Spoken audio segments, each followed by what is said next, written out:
அண்டம் முழுதும் ஒன்றினுள் அடக்கம்.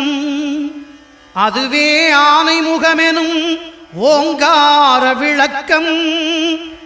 சுழலும் கோள்கள் அவன் சொல் கேட்கும். அவனை தொழுதால் போதும் நல்லதே நடக்கும். ஆனை முகனை தொழுதால் நவக்கிரகங்களும் மகிழும். நல்லதே நடக்கும், நல்லதே நடக்கும்.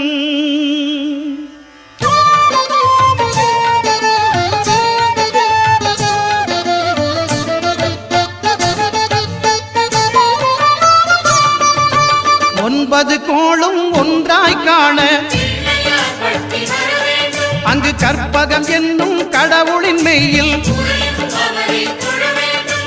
ஒன்பது கோளும் ஒன்றாய் காண